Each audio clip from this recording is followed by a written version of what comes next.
Hello, my name is August Pfohl, and my History Day presentation is on the alcohol prohibition of 1920.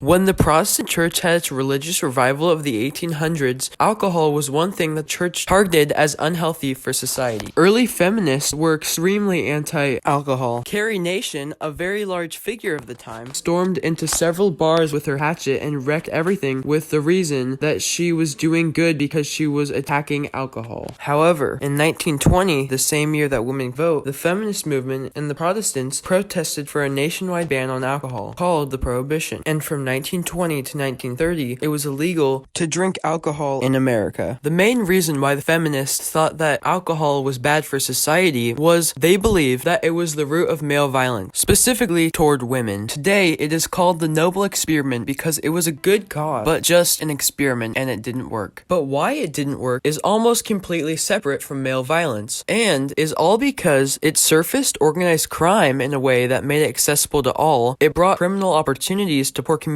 with a lack of lawful opportunities, and instead of stopping male violence, which was the purpose, it advanced it with the expansion of violent organized crime, meaning that the Prohibition turned America toward unlawfulness. My first reason why the Prohibition was bad was I said it surfaced organized crime in a way that made it accessible to all. The difference between normal crime and organized crime is normal crime is anything from getting a ticket for speeding to you murder somebody, but organized crime is much more complicated and is not normally seen in our everyday lives. Not that all normal crimes are always seen in our everyday lives either. An example of organized crime is the Mexican cartel, because it is a group of people coming together and making an illegal product and secretly or sometimes not secretly selling the product to people. According to Howard Dubinsky, the rules that qualify organized crime are it has a hierarchy, it keeps itself going with its own profits, and it has a willingness to use strong violence. Before the Prohibition, organized crime was conducted by the upper wealthy class, very often politicians. Also before the Prohibition, normal crime was obviously done by lots of people at all times, but it was especially done by gangs. Gangs are the roots of organized crime during the Prohibition. This is because when the Prohibition started, it meant that drinking alcohol would now be an illegal thing to do. However, people didn't stop doing it. As the Prohibition went on, speakeasies started to turn up all over America. A speakeasy is an underground or secret bar that serves alcohol illegally. But in order for these speakeasies to get alcohol to serve to their illegal customers, they had to somehow get their hands on it one way or another. So all of these gangs sought a large profit from making and smuggling alcohol to the people who wanted it, like these illegal bars. This led to organized crime turning from only being done from the very wealthy upper politicians to all these gangs coming together who mostly consisted of poor people, and this created the mafia, mob, bootleggers, cartel, etc. Another aspect of organized crime is the fact that before the Prohibition, the only organized crime was done by high-up politicians, and the people to later become famous because of organized crime and their infamous crimes were nobody before the Prohibition, and only got into the business because of the opportunity the Prohibition offered. For example, Al Capone, who is the most famous name when talking about the Prohibition, was in poverty before the Prohibition, and even though he was a key player in many very large gangs of the time, he was not rich or powerful before the Prohibition.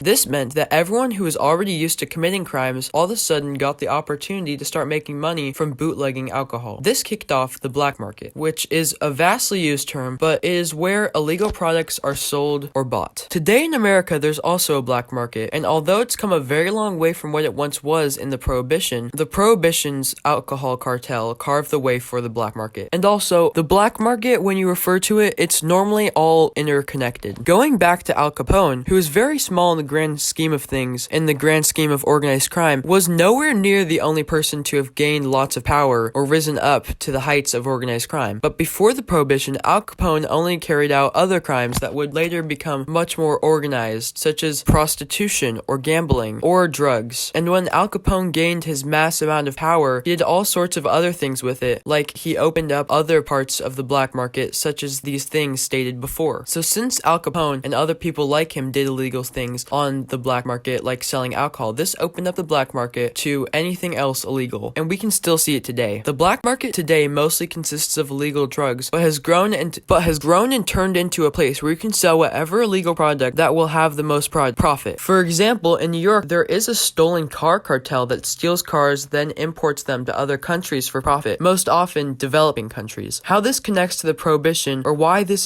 was caused by the prohibition, is the fact that the prohibition opened up an illegal market to sell illegal products for profit. During the prohibition, it was alcohol, but also it capitalized on itself and sold other illegal products, especially when alcohol was no longer an option to sell illegally. And this has carried itself on and still exists today. The second reason why the prohibition was bad for society, even worse than male violence, was the fact that it brought more criminal opportunities to communities with a lack of lawful opportunities already. One consistent factor about organized crime is that it's always involved the poor. This is because poor people generally have less opportunities than rich people. When the prohibition happened and all of a sudden alcohol was no longer legal and now people who wanted to drink alcohol would be doing something illegal, there was a huge profit to be made. The people who turned out to make this profit were the poor because they had less opportunities, and sometimes their only choice is to turn to illegal ways of making money. Even though organized crime in the 20s consisted of alcohol, with the rapid expansion of organized crime during this time, this meant that the black market became open to a wide variety of substances. So when alcohol was no longer something that needed to be bootlegged because the prohibition was over, these huge criminal organizations that had previously made hundreds of millions of dollars from selling illegal alcohol had to find a new thing